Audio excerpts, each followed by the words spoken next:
ఈ వారం మనం కూడా చక్కగా గడుపుదాం, సంతోషంగా గడుపుదాం అనే కోరికతో వాళ్ళు కూడా మానేస్తున్నారండి. కానీ మనకి మాత్రం చాలా ప్రయోజనం అండి. ఆదివారం దేవుని సన్నిధిలో గడుపుకునేది చాలా సంతోషం అండి.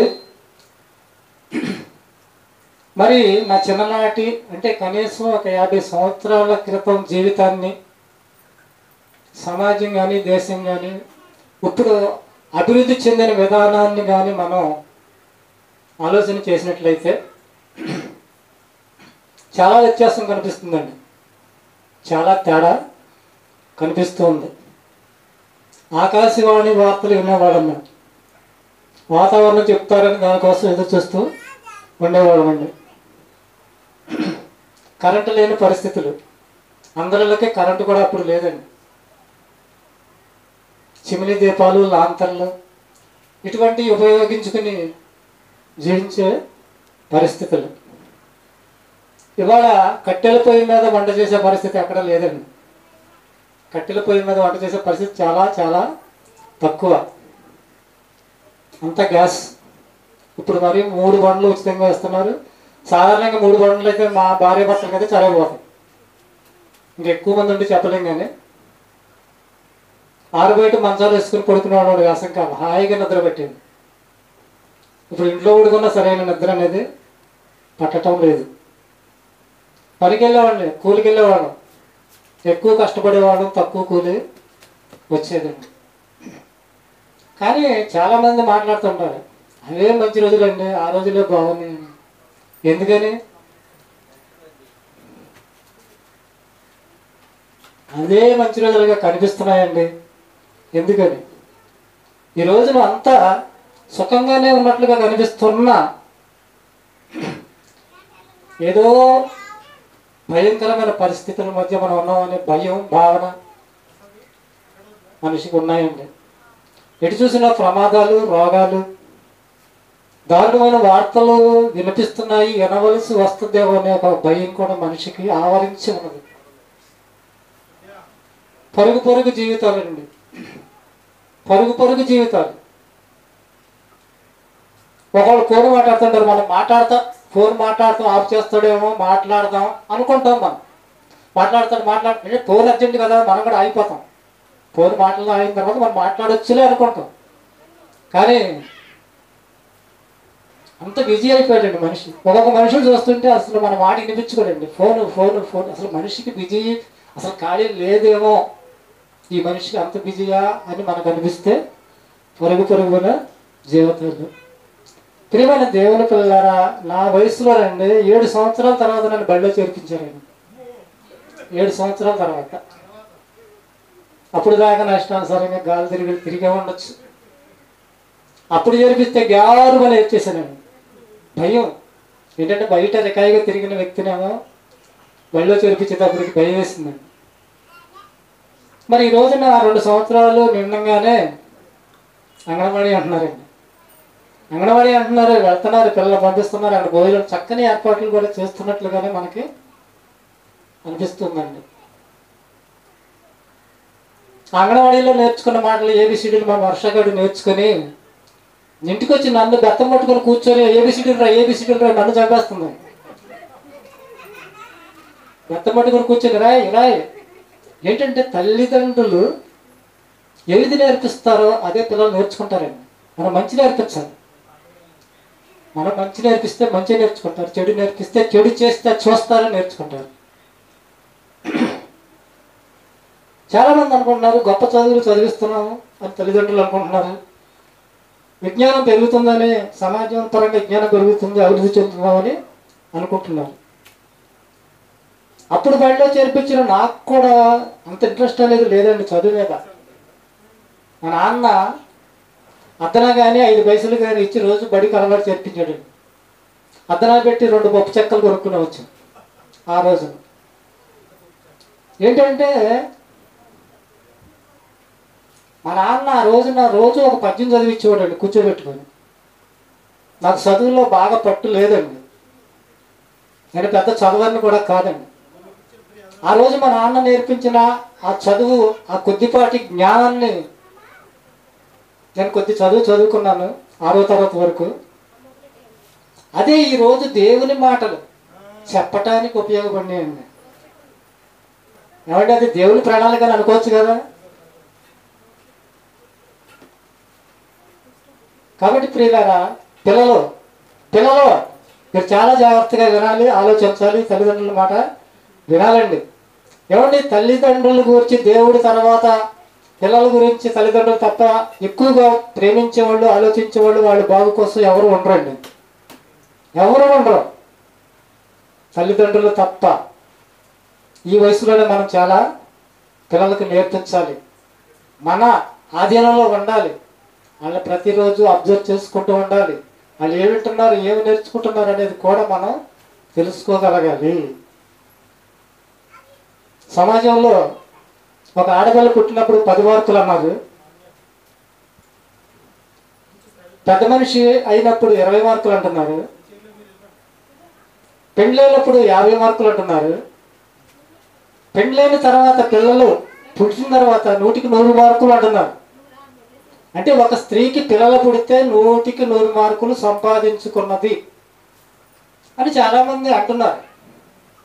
బైబిల్ ఏం చెప్తుందంటే, ఒక స్త్రీకి పురుషుడికి వివాహం జరిగిన తర్వాత పిల్లవాడు కానీ పిల్ల కానీ కుమారుడు కానీ కుమార్తె కానీ పుట్టిన తర్వాత వాళ్ళు నీతి న్యాయాలు జరిగించుకుంటూ దేవుని క్రమంలో దేవుని జ్ఞానంతో సమాజానికి మేలుకరంగా సమాజానికి దీవెనకరంగా వాళ్ళని పెంచగలిగితే అప్పుడు 100కి 100 మార్కులు అని దేవుడు చెప్తున్నాడు, బైబిల్ చెప్తుందండి.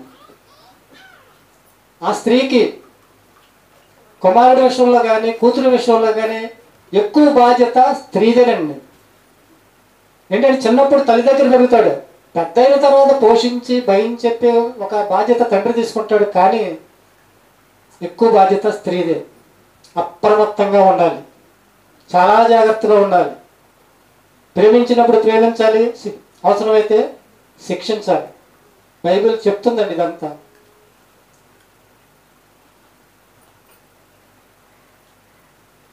నాకేంటి మగపిల్లలని ఇష్టానుసారంగా వదిలేసిన వారు ఉన్నారు తండ్రి, వారి బ్రతుకులు ఎలా తయారైపోయినాయో ఈనాడు నేను చూస్తున్నానండి. నాకేంటి ఒక్కడే కొడుకు అన్నాడు, ఇష్టానుసారంగా వదిలేశారండి. ప్రేమ, గారాభమా, సమాజానికి తలపోటు, తల్లికి తండ్రికి తలపోటు.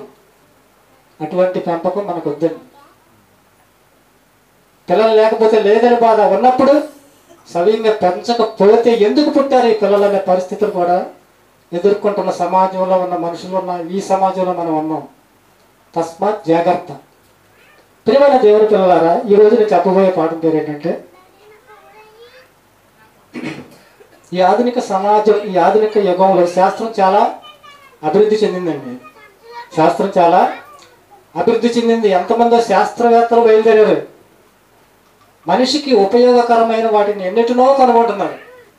చాలా అంటే మనిషి ఇక్కడ భూమి మీద జీవించే జీవితం 60-70 సంవత్సరాలు అయినప్పటికీ కూడా ఈ 60-70 సంవత్సరాల జీవితకాలం ఎంతో సుఖంగా సంతోషంగా గడపాలని అనేకమైన అనేక వాటిని కనుగొని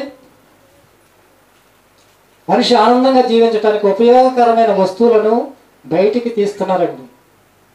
ప్రియమైన దేవుని ద్వారా దీనిలో భాగంగానే కొంతమంది ఖగోళ శాస్త్రవేత్తలు బయలుదేరారు. వీళ్ళు అంతరిక్ష నౌకలు తయారు చేసుకుంటున్నారు. అంతరిక్ష నౌకలు తయారు చేసుకుని అంతరిక్షంలోకి వెళ్ళి చంద్రుడి పైన, అంగారకుడి పైన, ఒకవేళ ఈ భూమి ఏమన్నా అయిపోతే మళ్ళీ అక్కడికి వెళ్ళి ఉండొచ్చు అనే ఆలోచనతో అక్కడ నివాసాలకు యోగ్యమైన పరిస్థితులు ఏమన్నా ఉన్నాయా అని వాళ్ళు కూడా అక్కడ ప్రయోగాలు చేస్తున్నారు, ప్రయత్నాలు చేస్తూ ఉన్నారు. ఇక భూగర్భ శాస్త్రవేత్తలు వీళ్ళు సముద్ర గర్భంలోకి వెళ్ళిపోతున్నారు. ఎంతో విలువైన సంపదను వెలుగు తీయటం కూడా, బయటికి తీయటం కూడా జరుగుతూ ఉన్నది. భూగర్భ శాస్త్రవేత్తలు వీళ్ళు భూగర్భంలోకి వెళ్ళి బొగ్గని, గ్రానైట్ అని, బంగారం అని, వెండని, ఇనుమని, రాగని, అల్యూమినియం అని అనేకమైన ఎన్నో ముడి పదార్థాలను కనుగొంటున్నాడండి. మనిషి ఎంతో విజ్ఞానాన్ని ప్రదర్శిస్తున్నాడు, ఎంతో జ్ఞానవంతుడు అన్నట్లుగా అనిపిస్తుంది. కాదంటారా? జ్ఞానం కాదంటారా? జ్ఞానమే.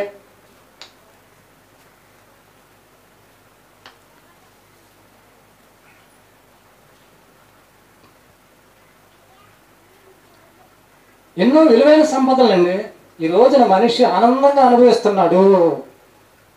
అంతేకాక ఓఎన్జీసీ గ్యాస్ ఆయిల్ నిక్షేపాలు ఎక్కడ ఉన్నాయో ఆయిల్ ప్రయత్నం చేస్తున్నారండి. ఎక్కడ ఆయిల్ ఉందా, ఎక్కడ గ్యాస్ ఉందని అన్వేషణ జరుగుతూనే ఉంది. వాళ్ళు తవ్వకాలు జరుగుతున్నప్పుడు ఇక్కడ ఆయిల్ ఉంది అని తెలిసిందనుకోండి,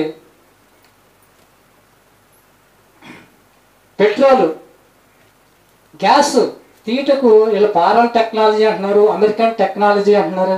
ఈ టెక్నాలజీలు ఉపయోగించి ఇక్కడ ఫలానది ఉన్నది అని తెలిస్తే ఒక పెద్ద పైపును భూమిలోకి పంపిస్తున్నారండి. ఒక పెద్ద పైపును భూమిలోకి పంపిస్తున్నారు. పంపించిన తర్వాత అక్కడికి వెళ్ళిన తర్వాత ఒక మిశ్రమం ఉంటుందండి, ఆయిల్ అనుకోండి. ఆ మిశ్రమం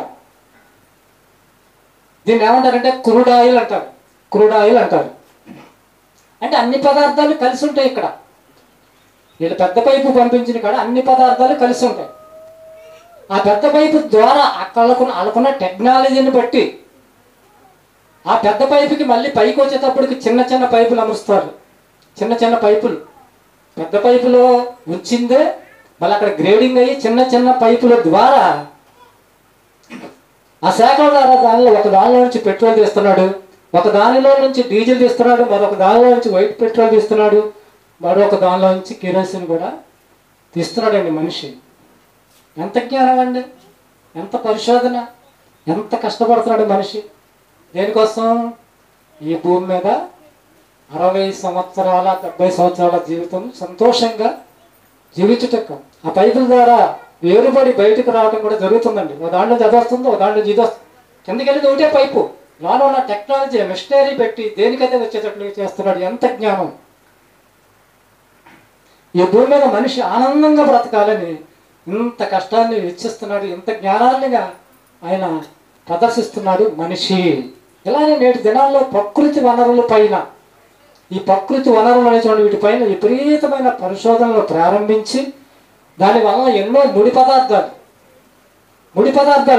ముడి పదార్థాలను భూమిలో నుండి వెలికి తీసిన మానవుడు వాటిని ఆనందంగా అనుభవించడం అనేది జరుగుతుంది.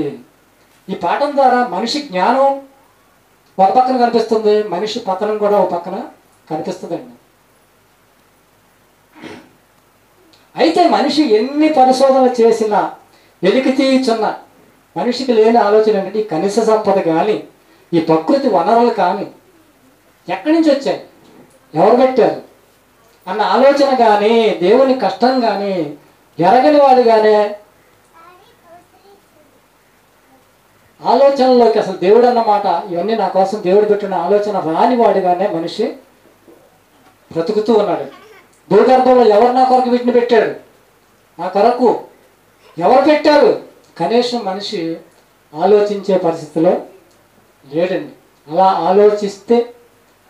ఆలోచిస్తే అర్థమై ఉండేదండి. వాటన్నిటినీ మన కొరకు పెట్టింది సాక్షాత్తు కన్న తండ్రి దేవుడైన ఆ సర్వేశ్వరుడు అని మనిషికి అర్థమై ఉండేది. ఎంతమందికి తెలుసండి? దేవాది దేవుడు నా కోసం ఇవన్నీ అనుభవించడానికి, తన పిల్లలుగా మనం వచ్చాము, మనం అవన్నీ అనుభవించడానికి ఎన్ని పెట్టాడని ఎంతమంది ఆలోచించగలుగుతున్నారు?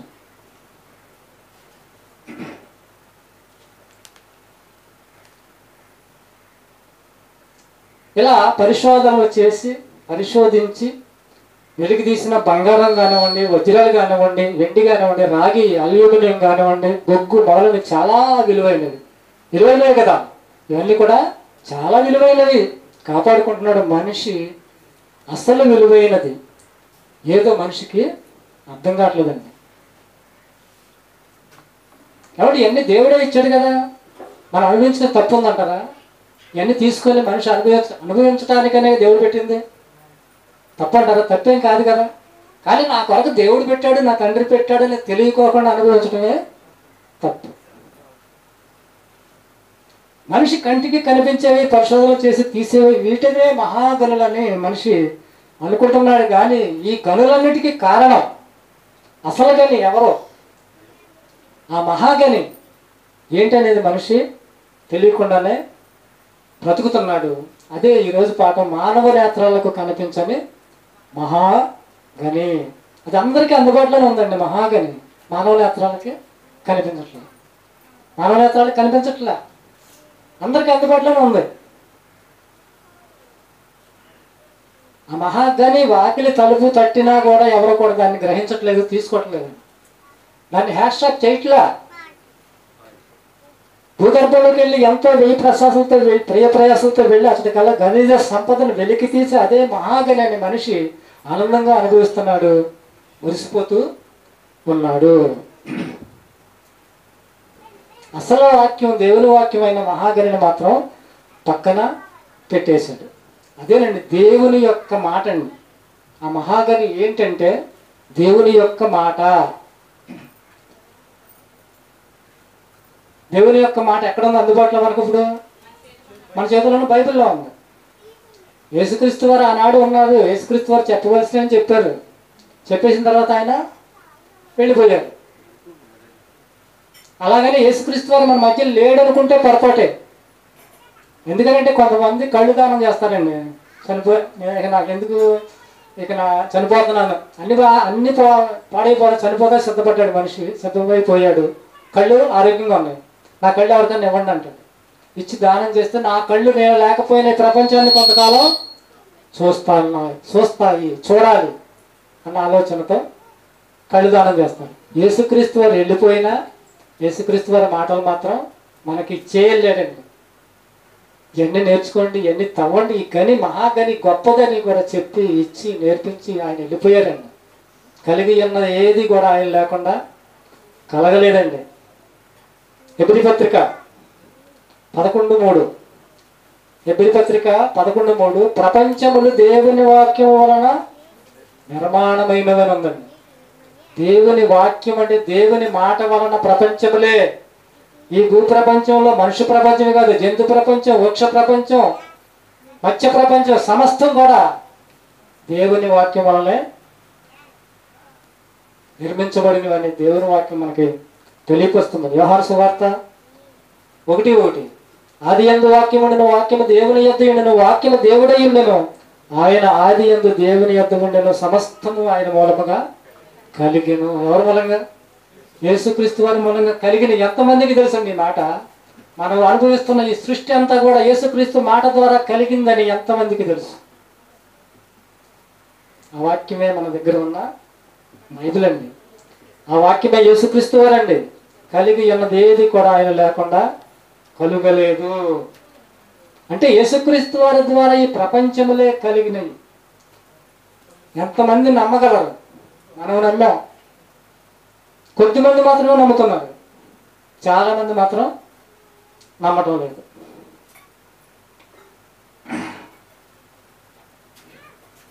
ఈ కనులన్నింటిలే కదండి ఈ విశ్వమంతా, వీటినన్నిటినీ కలిగించింది మహాజ్ఞానిగానే అయిన యేసుక్రీస్తు వారి మాట. ఆయన నోటి మాట ద్వారా ఇవన్నీ కూడా కలిగినాయి. మరి ఈ గనులన్నీ ఎక్కడున్నాయి? మనిషి అనుభవించి త్రవ్వేవి గనులన్నీ ఎక్కడున్నాయి? చాలా లోతుగా ఉన్నాయండి. చాలా అన్వేషణ చేస్తున్నాడు మనిషి. అన్వేషణ చేసినప్పుడు కొన్ని తవ్వకాల్లో కష్టపడి ఆ గనులను కనుగొని వాటిని వెలికి తీసి చక్కగా హాయిగా మనిషి అనుభవిస్తున్నాడు.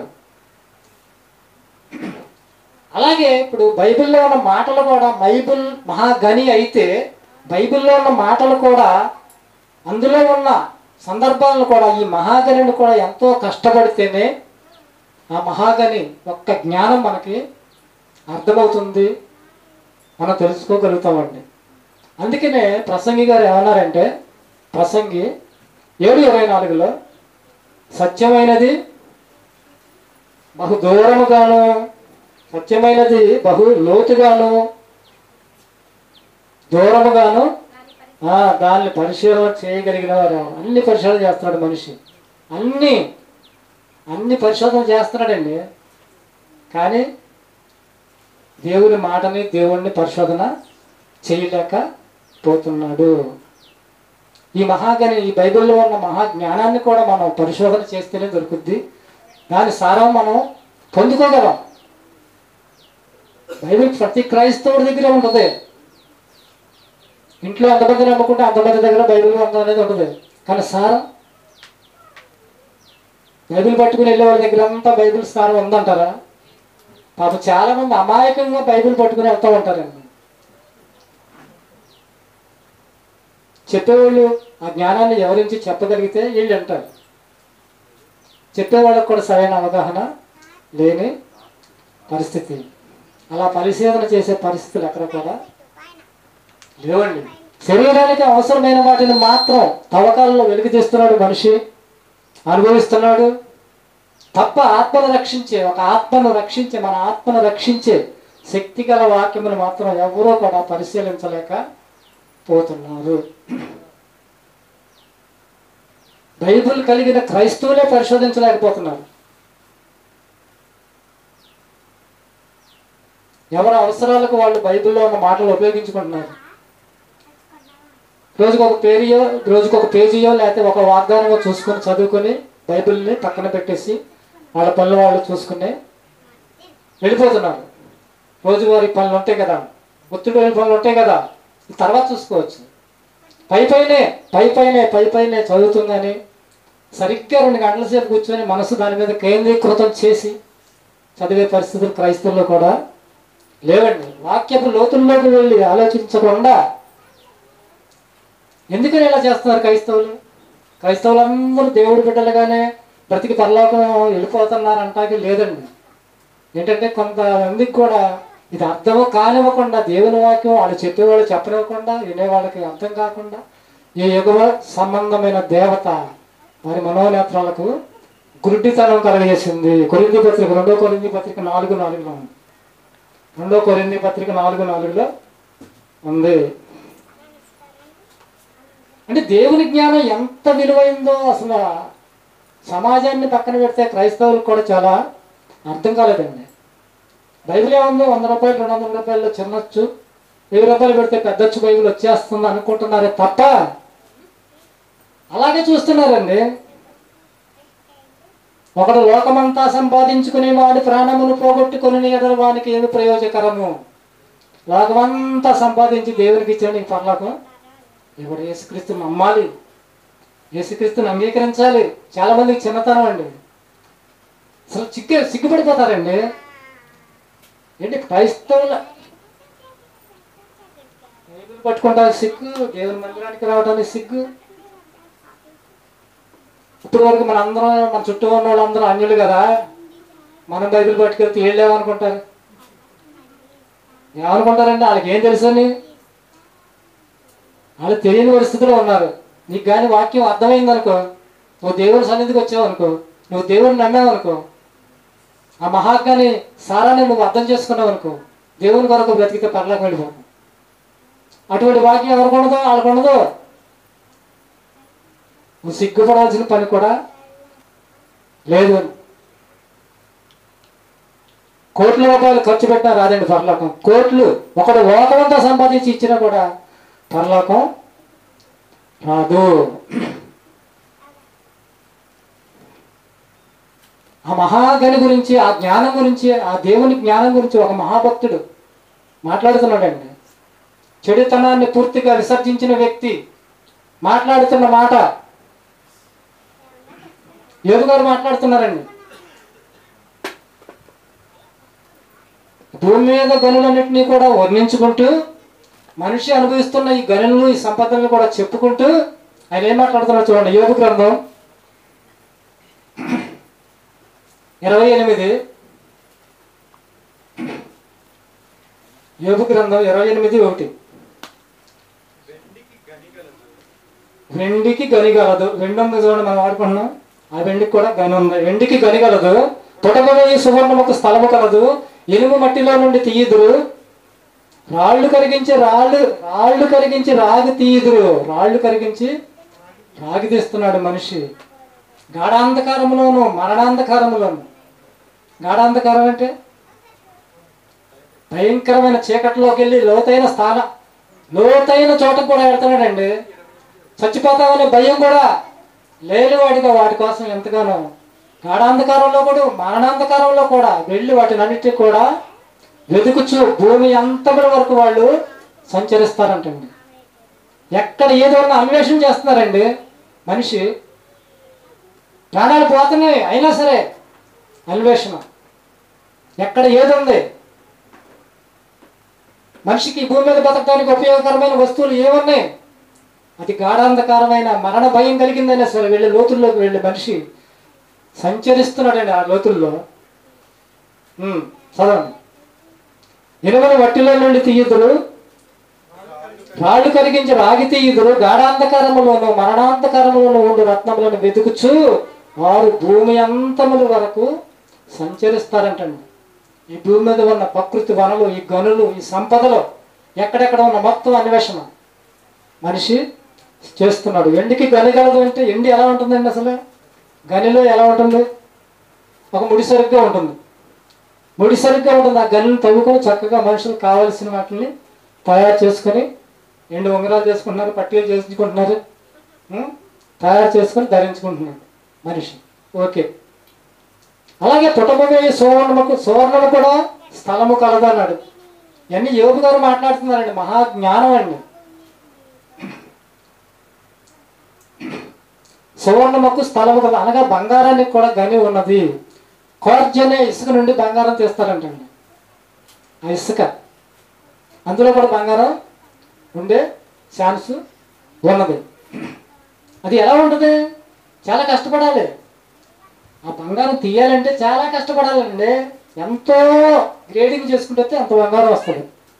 అది నెక్లెస్లు కానీ ఉంగరాలు కానీ ఒక ముద్దగా ఉన్న బంగారాన్ని ఇసుకలో ఉన్న కొరలుగా ఉన్న ఆ బంగారాన్ని కొద్ది కొద్దిగా తీసుకొని చక్కగా బంగారాన్ని కరిగించి అనేక రకాలైన వస్తువులుగా మనిషి ధరించుకుంటున్నాడు, ఆనందంగా అనుభవిస్తున్నాడు, సంతోషిస్తున్నాడు. ప్రియులారా, ఇనుము కూడా మట్టిలో నుండే తీస్తారంట.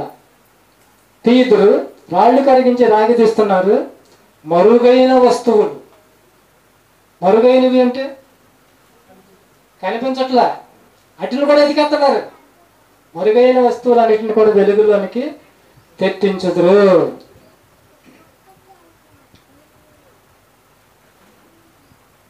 ఇలా మరుగైన వస్తువులను, మరుగై ఉన్న బంగారాన్ని, ముడి పదార్థాలు తీసుకొని బంగారం నెక్లెస్లు కానీ ఉంగరాలు కానీ ధరించుకొని షోరూముల్లో పెట్టి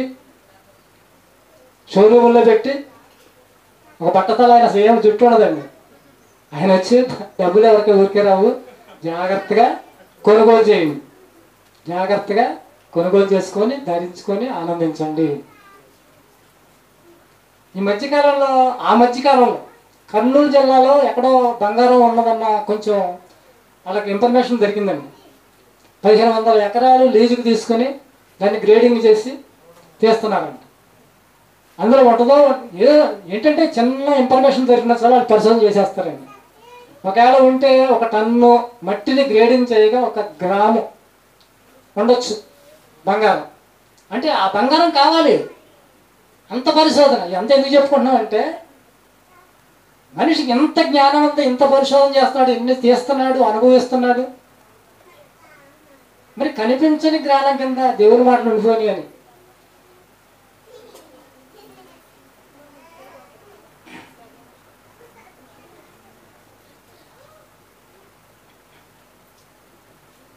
మన ప్రాంతంలో మీకు తెలిసే గుర్తుందో లేదనండి, మొక్కజొన్న చేలు వేసాము, అన్ని మోకాట ఎత్తున్నాయి చేలు. ఎక్కడ చూసినా వైర్లేనండి. వాళ్ళకి ఏం ఇన్ఫర్మేషన్ వచ్చిందో ఏంటంటే గ్యాస్ గ్యాస్ గ్యాస్ అని తిరిగారు. ఇన్ని వైర్లు అంటే అసలు అన్ని వైర్లు వేసేసారండి. 2-3 రోజుల తర్వాత మొత్తం తీసుకెళ్ళిపోయారు. మన ప్రాంతంలో ఏమంటే మన పొలాలకి వెళ్ళి ఎక్కడైనా ఏదైనా ఆయిల్ నిక్షేపం పడిందంటే వాళ్ళకి ఏమైనా ఇన్ఫర్మేషన్ తెలుస్తాయి. పొలాలన్నీ మాకు ఇచ్చేయండి అన్న ఆశ్చర్యంలో, ఈ పొలాలు మొత్తం మాకు ఇచ్చేయండి బాబు, మీకు ఏదో ఏర్పాటు చేస్తామంటారు. అలాంటి పరిశోధన మనిషి అంత అన్వేషణ చేస్తున్నాడండి.